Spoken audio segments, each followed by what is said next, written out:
Bismillahirrahmanirrahim. Assalamualaikum warahmatullahi wabarakatuh. Kembali lagi dengan saya, Irfan Sarif, tuan rumah Sudut Warkop. Guys, kali ini kita kedatangan tamu. Tamu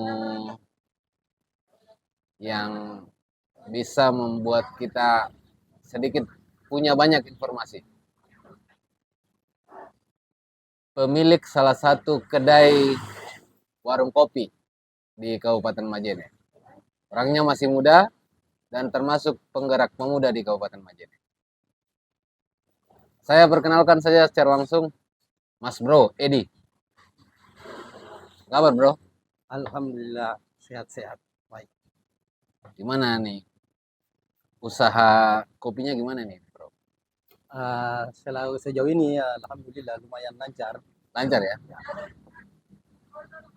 Kedai tuang dibikin tahun berapa ini bro? Di akhir Corona 2021. 2021? Ya, di akhir 2021. Akhir 2021. Pertanyaannya begini bro. Ente ini kan cukup punya pengaruh di pekerjaan Anda sebelumnya. Di PNS, di ASN. Iya. Kemudian berpikir bikin warung kopi segini dan namanya kedai tuang lagi. Apa inspirasinya sebenarnya? Ya, Apa inspirasinya?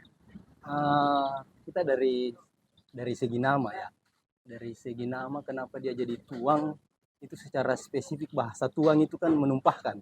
Ya. Nah, beberapa tahun sebelum ada ide untuk membangun ini, pekerjaan saya dan teman-teman itu memang dari satu warkop ke warkop yang lain, Ya. nongkrong-nongkrong apa. Saya lihat potensi untuk itu, peluang bisnisnya ada. Karena untuk tempat nongkrong daerah daerah Banggai Timur ini yang hampir ke perbatasan kota ini, itu masih kurang. Dan dengan adanya Universitas Sulawesi Barat dan beberapa perguruan tinggi yang ada di daerah sini, itu yang menjadi bagi saya potensi besar untuk membuat suatu tempat wadah selain untuk bisnis juga untuk teman-teman pemuda dan mahasiswa itu bisa nongkrong berdiskusi tentang segala hal. Saya curiga ini Bapak bikin kedai tuang ini sebagai bentuk karakter sebenarnya ini Bapak.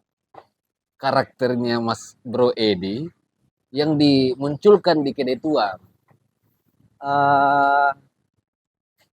Kalau mau dibilang seperti itu sih bisa. Seperti itu ya. Makanya dia namanya tuang tadi. Saya kembali kenapa tuang di sini ditumpahkan semua. Mulai dari sisi bisnisnya, sisi bagaimana kita menyukai itu yang namanya nongkrong dan berdiskusi lepas. Bagaimana kita berbicara tentang masa lalu dan masa depan dalam suatu tempat di suatu meja dengan ditemani segelas kopi. Iya. Segelas kopi. Kalau begitu kita aduk dulu kopinya. Sebenarnya yang seharusnya mempersilahkan ini sebenarnya tuan rumah. Tapi kali ini kita jadi tuan rumah. Bro, ini kan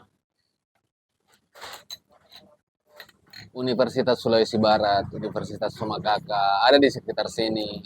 Dan mahasiswa banyak berkeliaran di sekitar sini. Anda melihat mahasiswa hari ini seperti apa di Warkop ini? Kalau yang kan mayoritas yang di sini ini adalah mahasiswa. Setengah dari pelanggang saya yang sering nongkrong di sini itu rata-rata pengurus organisasi internal dan eksternal kampus. Jadi diskusi kami di sini, diskusi teman-teman yang sering di sini itu lebih banyak bagaimana pergerakan mahasiswa, bagaimana mahasiswa berkembang, bagaimana mahasiswa menyelesaikan kuliahnya. Jadi bagi saya efek positif dari Universitas Sulawesi Barat itu tataran wawasan. Diskusi-diskusinya lebih sehat, diskusinya lebih proaktif dan produktif. Berarti bisa nggak saya bilang kedai tuang itu tempat curhatan mahasiswa? Kembali lagi ke filosofi nama Tuhan itu kan ditumpah. Saya berharapnya dengan nama itu disinilah ditumpahkan semua ide-ide itu, Dicurahkan idenya, dicurahkan dicurahkan hatinya. semuanya Iya, iya. Di kedai tuang ini. di kedai Tuhan ini. Yuk mahasiswa datang dong ke sini. Biar you bisa mencurahkan segala isi hati dan apa yang ada di pikiran. Bro, yang Anda dengar di diskusi mahasiswa di kedai tuang ini, itu kisaran-kisaran apa aja? Oh, banyak hal. Karena di sini yang sering di sini mahasiswa-mahasiswa yang sering di sini itu kan dari berbagai organisasi, dari berbagai background. Bahkan Organda pun sering di sini. Organisasi-organisasi kedaerahan itu sering di sini. Makanya tema diskusinya beragam. Lebih banyak sih ke tentang kasus-kasus yang hangat sekarang, baik itu skala nasional, baik walaupun maupun skala daerah. Terakhir ada diskusi tentang Palestina ya. Palestina ada juga. Artinya kita di Terakhir kelompok kemarin tadi malam itu ada dialog yang diadakan di teman-teman dari mahasiswa hubungan internasional itu tentang Palestina. Itu menghadirkan dosen-dosen dan beberapa teman-teman mahasiswa yang dari kampus lain. artinya Mas Bro menyiapkan wadah untuk kawan-kawan mahasiswa ini berbicara lepas di tempat ini Iya, betul. dengan segala bahan diskusinya. Iya, betul. Berarti Kedai Tuang pernah juga bersama mahasiswa membahas soal isu-isu daerah atau lebih banyak itu? Isu daerah juga ada. Tergantung bagaimana momen-momen isu yang hangat sekarang. Pokoknya semua hal yang ada isu-isu yang lagi hangat, baik itu nasional maupun isu-isu daerah itu ada di sini. Saya menduga bahwa ada rencana ke depan di Kedai Tuang yang akan dibahas sama beberapa mahasiswa ini. Karena memang yang kita pikirkan di daerah sekarang kan menghadapi pola pikir mahasiswa itu harus berbanding lurus dengan perangkat pemerintah daerah. Iya, iya. Kapan tidak bisa ketinggalan di pemerintah daerah. Nah, itu Anda melihat polemik seperti itu atau gejolak seperti itu di kalangan mahasiswa dan pemerintah daerah seperti apa, Bro? Seperti ini. Uh, Perkembangan itu kan hal yang wajib itu. Ya. Artinya perkembangan itu cara Keniscayaan. berpikir adalah keniscayaan. Makanya baik pemerintah maupun teman-teman mahasiswa itu semua akan berkembang.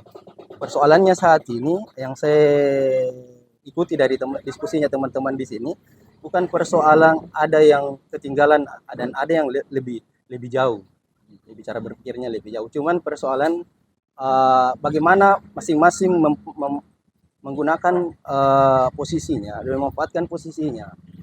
Oke.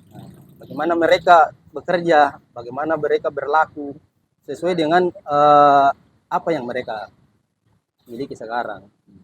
Makanya kebanyakan teman-teman yang saya dengar diskusi di sini, bagaimana ketimpangan-ketimpangan yang mereka bilang itu kan bagi mereka ada sesuatu hal yang ideal itu yang tidak terjadi.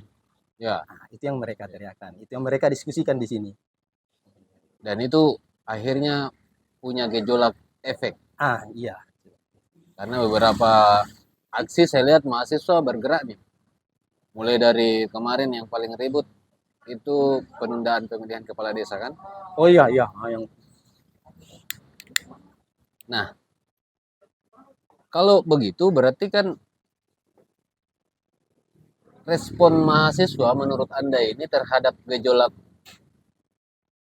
yang ada di pemerintahan, baik di daerah maupun di pusat, bahkan mungkin di isu dunia, isu-isu internasional itu bahkan dibahas di sini juga biasa. Iya. Yang seperti yang saya bilang tadi, mayoritas yang nongkrong di sini, yang ngopi di sini itu adalah teman-teman mahasiswa yang aktif di organisasi ekstra kampus, intra kampus. Makanya saya bilang bahwa kritikan itu adalah keniscayaan bagi mereka karena fungsi mereka adalah sosial kontrol. Nah, itu yang mereka lakukan saat Yang ini. membuat saya penasaran itu begini, Bro. Menurut Bapak ini kan juga tidak bisa dipungkiri bahwa Bapak ini termasuk penggerak pemuda mahasiswa. Yang saya mau tahu, saya bikin penasaran itu, apakah mahasiswa ini perlu di-upgrade lagi mindsetnya terhadap gejolak yang terjadi di daerah maupun di pusat? Wah, kayaknya agak ranahnya sih seperti ini. Kalau saya, cara pandang saya seperti ini Ya. dengan kondisi mahasiswa yang ada sekarang, yang sering nongkrong, yang saya pantau dan saya lihat di teman-teman yang sering nongkrong di sini, bahwa persoalan upgrade atau tidaknya itu alamiah sebenarnya. Saya lihat teman-teman ini sudah pada porosnya semua, semua memperlakukan dirinya sebagai mahasiswa, Oke. semua memfungsikan sosial kontrolnya. Oke. Nah, jadi karena saya perhatikan ada beberapa uh, golongan, ada beberapa elemen, ada beberapa sektor ini yang untuk berusaha untuk menyentuhkan beberapa cara berpikir mahasiswa ini itu pasti runtuh. Ya, ya. Karena kembali lagi mahasiswa memang seperti itu. Gaya mahasiswa Gaya begitu mahasiswa memang. seperti itu. Jadi dia akan alamiah adanya. Nah, berarti kan kalau begitu percepatan di mindset mahasiswa pasti akan bergerak cepat, Bro. Betul sekali. Ya. Yang kita khawatirkan kan begini, Bro. Kita ini di Kabupaten Majene bisa dibilang menjadi epicentrum Sulawesi Barat dari kategori mahasiswanya. Ribuan mahasiswa yang berkumpul di Majene. Melihat profesionalisme kerja pemerintah daerah itu jauh dari keinginan konsep ideal dari mahasiswa. Menurut Anda, pemerintah daerah ataupun pejabat yang ada di daerah ini, di Majene ini, itu harus menyeimbangkan posisi kah atau harus mempercepat gaya kerjanya supaya mampu mengantisipasi mindset mahasiswa yang ada di Majene ini? Sebenarnya sih bukan begini. Dalam konteks yang saya pahami bahwa bukan persoalan siapa yang menang, siapa yang kalah ini, Oke. siapa yang ketinggalan secara tanda kutip pengetahuan, Ya. atau seperti apa, bukan seperti itu. Karena bagi saya juga sebagai ASN ini paham bahwa regulasi yang ada itu sudah selalu update. Ya. Bahkan beberapa pergantian regulasi itu mau tidak mau birokrasi harus mengikuti. Makanya persoalannya adalah bagi cara berpikir mahasiswa ini dari sudut pandang yang lain, birokrasi dari sisi regulasi yang ada. Nah, ini yang biasa jadi polemik di sini bahwa makanya ketika itu didudukkan, kita duduk bersama dan berdialog dan membahas tentang itu, pasti akan ketemu titik temunya.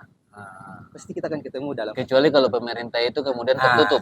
Kecuali kalau memang pemerintah menutup diri untuk membuka ruang-ruang berdiskusi, berdialog dengan teman-teman mahasiswa, pasti tidak akan pernah ketemu. Saya punya pertanyaan yang mudah-mudahan ini bisa menjadi clue.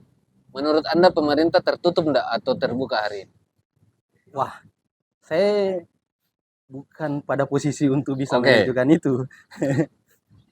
Kalau begitu, saya pindahkan pertanyaannya. Pertanyaannya begini. Kondisi kita di Kabupaten Majene itu dibahas di semua warkop. Betul. Iya kan? Betul. Mulai dari kondisi ekonomi, kondisi sosial, itu dibahas di warung kopi di Majene. Persoalannya muncul adalah, menurut Anda sebagai pemilik kedai kopi itu kan begini logikanya. Semakin berpolemik ini apa-apa, semakin banyak orang duduk di warung kopi. Itu yang serunya. Iya kan? Saya mau bilang, kalau pemerintah daerah semakin membuat permasalahan, apakah berpeluang memang warung kopi itu semakin banyak orangnya? Saya berpikir begini, permasalahan yang kita maksud itu dalam tanda kutip bahwa dari segi pandang mahasiswa itu bermasalah. mungkin dari sisi pandang yang lain itu tidak bermasalah, Ya. karena itu ada sesuai dengan regulasi. Nah, ini itu yang jadi masalah. Makanya fungsi mahasiswa itu yang saya kembali tadi, bahwa sosial kontrol itu yang mereka manfaatkan, cara berpikir mereka, apa teori-teori yang mereka terima, kajian-kajian yang mereka terima, itu ditumpahkan untuk Iya, melihat bahwa itu adalah masalah. Iya, iya.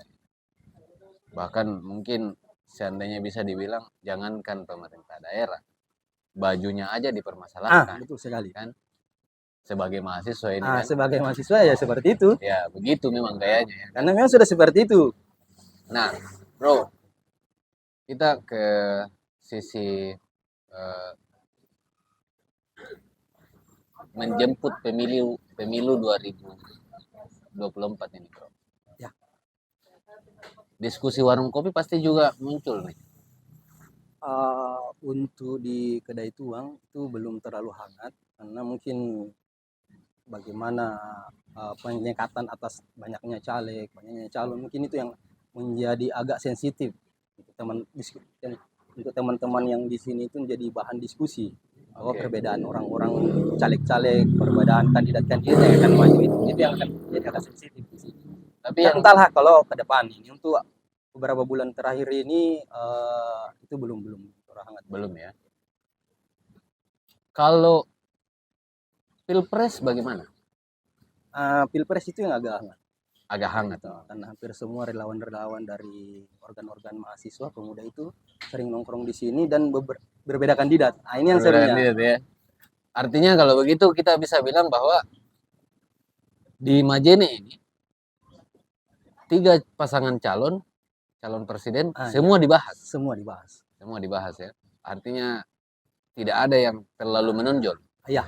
Dan saya lihat ini mahasiswa mereka intens ke situ. Pengetahuan mereka tentang calon-calon yang sudah terdaftar ini banyak, mereka cari tahu tentang itu. Makanya banyak juga yang relawan-relawan terbentuk. Ada yang mandiri, bahkan ada yang berafiliasi langsung ke tim-tim yang dari pusat. Ya. Berarti mahasiswa hari ini juga sangat concern ya melihat Pilpres itu di 2024 nanti. Itu yang saya maksud, saya biasa bahasakan ke teman-teman. Kalau saya ada waktu untuk ikut diskusi dengan mereka, saya memang kayaknya lebih menyenangkan atau lebih tertarik mereka berdiskusi tentang bagaimana isu-isu nasional. Anda mendapat informasi bagaimana tentang posisi Gibran? Enggak, di diskusi mereka? Sampai saat ini tidak ada diskusi yang mengarah ke situ. Tidak mempertegas ya? Tidak mempertegas sampai itu. Kalau ke Anies? Di sini sering juga nongkrong relawan-relawan dari Relawannya Anies ya? mahasiswa. Bahasa yang biasa kita dengar di diskusi mereka tentang Anies seperti apa? Yang pasti pertama cerdas. Oke. Cerdas, punya track record yang bagus tentang akademisi, tentang bagaimana pengetahuannya, itu yang sering saya dengar dari tim-timnya yang sering di sini, itu ya dia bahasnya itu. Yang dia tunjukkan adalah bagaimana sisi kecerdasannya Anies. Bagaimana Anies. Kalau Prabowo dari segi karakternya mungkin. Karakternya yang mereka bahas ya. Bagaimana background tentaranya kemarin yang mereka bahas. Bagaimana disiplinnya dia. Ya. Kalau Mas Ganjar? Mas Ganjar ini lebih ke bagaimana dia merakyat, bagaimana dia berasal dari akar rumput. Ya. Ini yang makanya 3 kandidat ini jadi akan seru kalau mereka bahas di sini. Ya. Karena dari segmen yang berbeda semua. Berarti memang ketiga pasangan calon ini di diskusi mahasiswa di Kedai Tuang memang merata ya? Iya. Dan masing-masing punya nilai tersendiri nih yang Anda dengar dari mereka. Ada enggak di antara mereka ini, di antara mahasiswa yang biasa Anda dengar bahwa semua pasangan calon berbicara tentang visi misi? Kan kita biasanya bicara masa depan ini masa depan Indonesia dibawa seperti apa? Mereka membahas seperti itu juga. Iya. Diskusinya pasti akan ke situ ketika semua tim-tim yang menganggap dirinya adalah punya pilihan-pilihan masing-masing, pasti ujungnya akan ke situ. Oke. Soalnya ketika mereka berbicara tentang kandidat masing-masing, ya kandidat yang lain yang punya kandidat yang lain kan pertanyakan Ya, ya. sebenarnya mau dibawa ke mana ini nantinya. Tapi begini bro, di luar dari Anda sebagai pengusaha kedai tuang dan di luar sebagai ASN, saya punya pertanyaan, bagaimana Anda melihat, Anda sebagai pemuda dan Anda pernah menjadi aktivis, bagaimana Anda melihat yang pertama Majene dan yang kedua Indonesia? Saya ke Yang pertama dulu. yang pertama dulu, bahwa Majene bagi saya seperti ini. Sampai saat ini saya kan berbicaranya tentang bagaimana kondisi warkop saya, kondisi kedai tuang yang mayoritas penghuninya adalah mahasiswa. Maka diskusinya kami itu lebih banyak ke bagaimana kabupaten ini mendorong bahwa Majene ini adalah sentra pendidikan. Itu belum nampak keseriusan Pemda, baik Pemprov maupun Pemda itu untuk mendorong itu.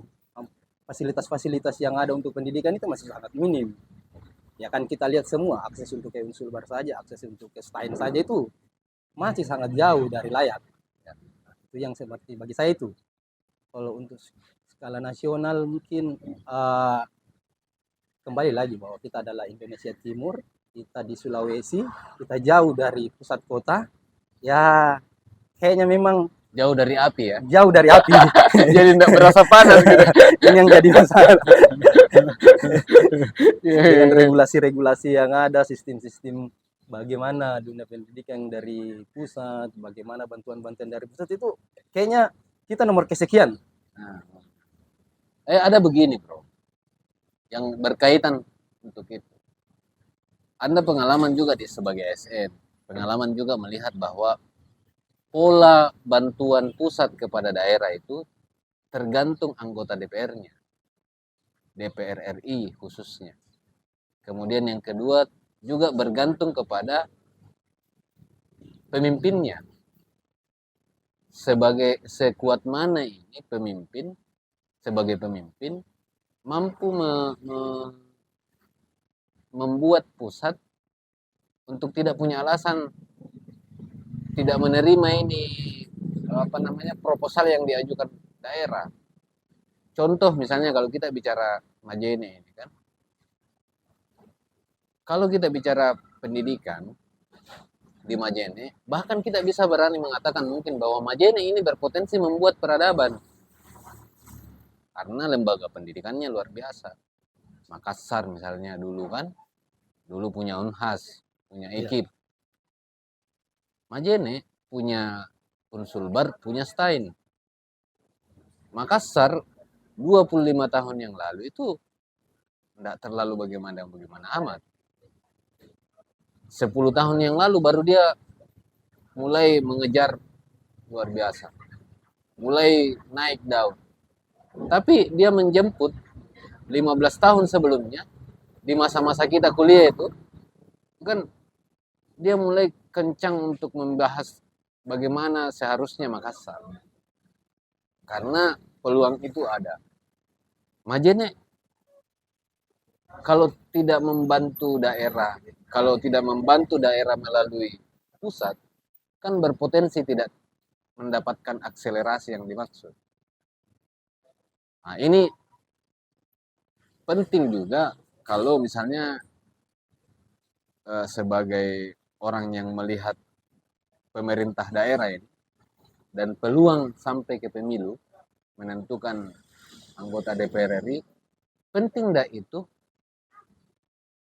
mencari orang yang ritmenya sama dengan pusat.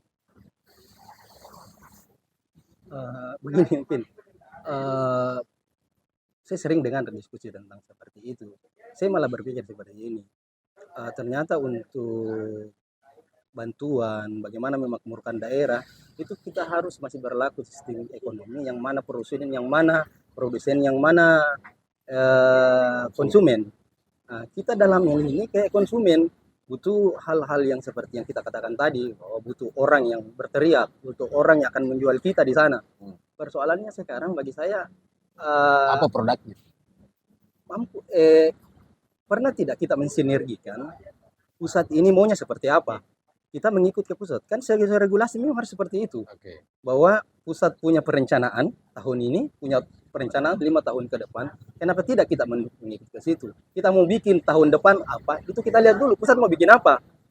Bagi saya, yang saya tangkap dari situ kenapa sampai saat ini yang kita maksudkan bahwa kita hampir bisa dibilang tertinggal jauh, bukan pernah persoalan. Kita tidak mampu, cuman tidak sinkronnya pusat dengan kita. Ya, ya, ya, ya, ya. Persoalan bagaimana kampus-kampus yang ada, kampus negeri yang ada di yang potensinya beberapa tahun ke depan pasti besar. Kita berbicara tentang Unhas, UNEM yang menjadi IKIP yang menjadi UNEM, Ya. IAIN yang menjadi UIN. Ya. Nah, sebenarnya sih bagaimana akselerasi ada yang ada di setiap kampus. Berarti ini tentang sinergisitas. Betul. Saya lebih ke situnya. Bagaimana semua stakeholder ini duduk bersama berpikir bahwa pusat maunya ini, berarti kita harus mendukungnya ini. Oke, oke. Anda melihat bahwa ini adalah sebuah celah. Betul. Saya melihatnya begini, karena sama tadi yang saya bahas bahwa kenapa saya bikin tempat ini, tempat nongkrong ini, warkop ini, karena persoalan itu saya lihat potensinya ada, bahwa ternyata banyak banyak mahasiswa yang ada di sekitaran Lembang ini, Ya. sampai ke daerah perbatasan, banyak pekerja-pekerja kantoran yang di sini yang karena daerah Banggai, Kelurahan Lembang, Kelurahan Baurung ini kan banyak kos-kosan. Ya. Nah, di sini juga banyak yang kos yang pegawai-pegawai Pemda, pegawai-pegawai vertikal. Nah, sama halnya seperti itu. Oh, ternyata kebutuhan mereka itu mereka butuh tempat refreshing. Oke. Makanya saya siapkan itu. Kenapa tidak kita tidak buka seperti itu untuk Pemda? Itu maksudnya Pusat celah. ini mau bukan seperti ini, Ya, bikin ya, seperti ini. Kenapa kita tidak siapkan wadahnya? Ya, ya. Artinya pemerintah daerah, pemimpin ya, intinya pemimpin harus mampu membaca keinginan pusat terhadap daerah. Betul. Kemudian dia harus mensinkronkan itu supaya akselerasi pembangunan daerah dapat. Tapi pertanyaannya adalah, menurut Anda SDM kita itu bagaimana? Kalau saya, sepengetahuan saya bahwa SDM yang ada di Majene itu luar biasa. Biasa. Hampir semua di sektor kita punya SDM yang unggul. Di birokrasi, andalan semua. Ya, ya, ya. Dari politik di legislatif, andalan semua. Artinya kalau SDM kita tidak diragukan. Dan saya rasa daerah-daerah lainnya, apalagi di Sulbar ini tidak ada yang meragukan SDM kita. Berarti kalau begitu sebenarnya perangkat ini sebenarnya ada, Ji. Ya. Tinggal bagaimana sebenarnya perangkat ini dikonekkan semua untuk bisa mengakselerasi ini Majene. Ya. Bro, you punya pesan nggak dengan segala hal yang ada di Majene untuk Majene bisa berkembang? Saya hanya mau bilang seperti ini bahwa suatu daerah itu akan berkembang ketika tidak semua fokus pada satu titik. Semua sumber daya itu dimaksimalkan sesuai dengan potensinya. Semua kita orang daerah ini, kita orang Majene ini, masing-masing berpikir bagaimana besar, bagaimana membesarkan diri dan orang-orang di sekitar kita. Saya yakin kita akan besar. Ketika gerakan-gerakan itu besar, semua teman-teman mahasiswa, pemuda, dan yang lain yang punya jiwa-jiwa berusaha itu besar sendiri dengan di situ. Itu potensinya larinya ke situ, tidak saling menjatuhkan. Itu pasti bagus. Saya rasa usahakan besar. Dari sisi birokrasi juga seperti itu. Dan semua aspek harus seperti itu. Oke. Thank you nih, Bro. Oke. Saran-sarannya sudah muncul. Guys, itu tadi hasil diskusi kita bersama owner Kedai Tuang, Mas Bro Edi. Dan ada beberapa catatan yang kita bisa petik.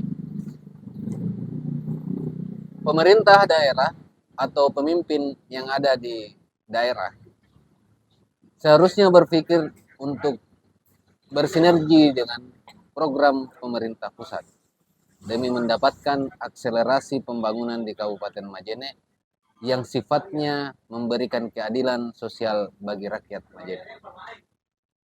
Yang kedua, diskusi kita membahas juga tentang bagaimana mahasiswa di Kabupaten Majene hari ini berpotensi akan membuat sebuah peradaban di masa yang akan datang. Dan yang ketiga,